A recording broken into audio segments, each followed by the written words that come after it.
मातरम वंदे मातरम।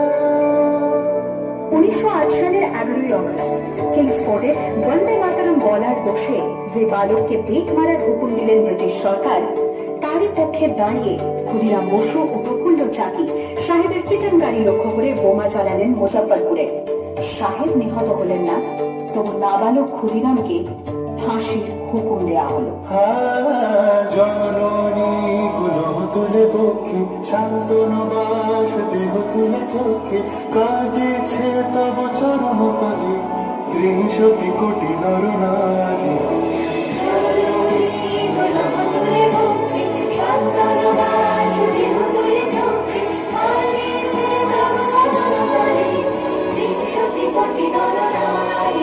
যারা স্বর্গগত তারা এখনো জানে স্বর্গের যে প্রিয় জন্মভূমি স্বদেশ পথের মহাদীক্ষানে সেই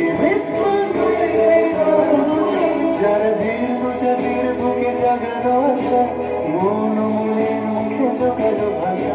আজি রক্ত কমলে গাথা, আজি রক্ত কমলে গাথা মারল খাই বিজয় লক্ষ্মী দেবতাদের কালে মুক্তির মন্দির সকাল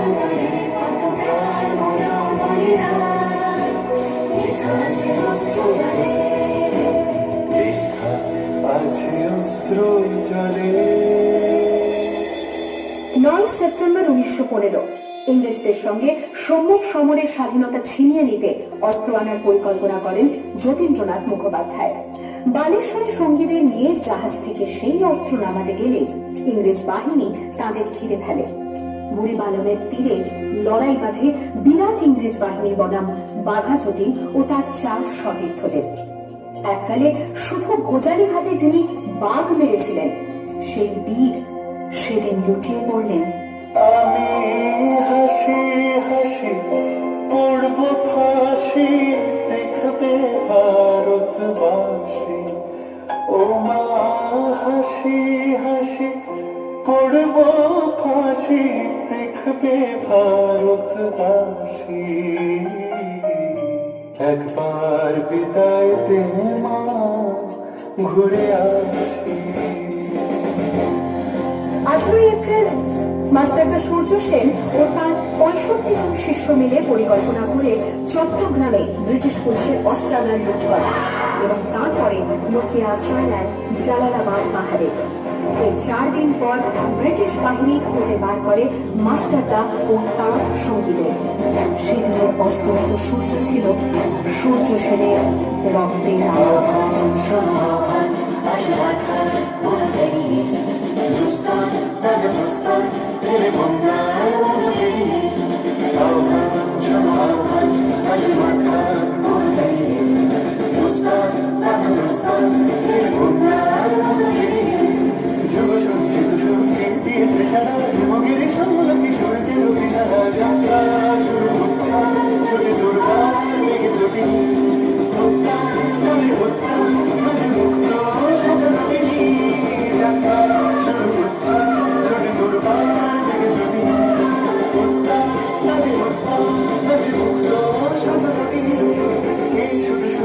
নবপ্রাণী জেগেছে রণসাজে সেজেছে অধিকার অর্জনে এই শুধু সুখ যে নবপ্রাণী জেগেছে রণসাজে সেজেছে।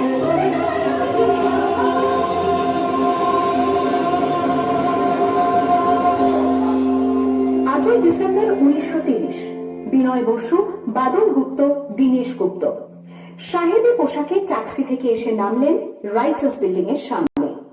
সোজা উঠে গেলেন দোতলায়। সামনেই সিমসনের ঘর। দ্বাররক্ষীকে ঠেলে ঢুকে গেলেন ভেতরে। বন্দুকের আওয়াজে গর্জে উঠল রাইটার্স। লুটিয়ে পড়লেন সিমসন।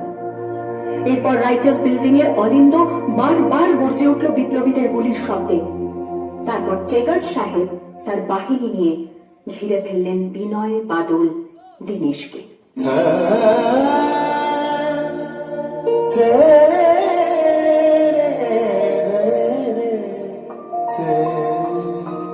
দুর্গমতির কান্তার মুরুদস্তর পারাবার লঙ্ঘিতে হবে রাত্রি নিশীতে যাত্রী। 24 সেপ্টেম্বর 1932 মাস্টারদা সূর্য সেনের মন্ত্রে দীক্ষিত সশস্ত্র বিপ্লবীকে নিয়ে পাহাড়তলির ইউরোপিয়ান ক্লাব আক্রমণ করে আগুন ধরিয়ে দিলেন।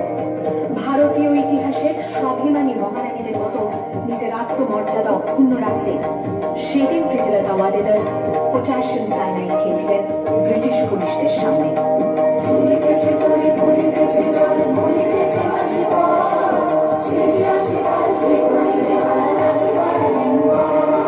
দিয়েছো জওয়ান হওয়ার তাকে যে ভবিষ্যৎ এ তুফান ভারী দিতে হবে পারি নিতে হবে দূরে দুর্গমে আমার মন দুস্তার বারাকার লঙ্ঘিতে হবে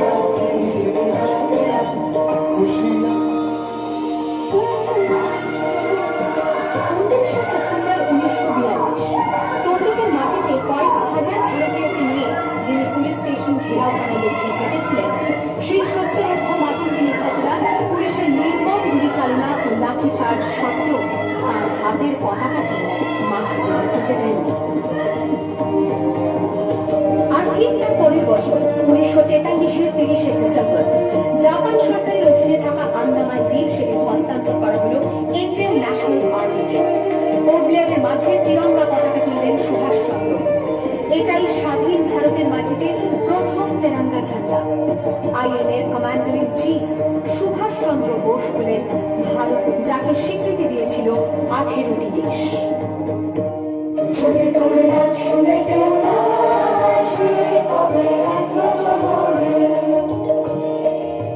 वंदे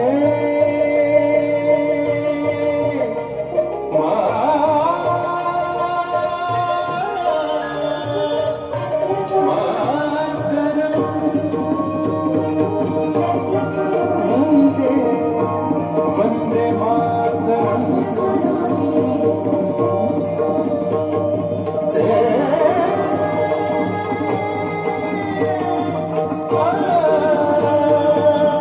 तेरे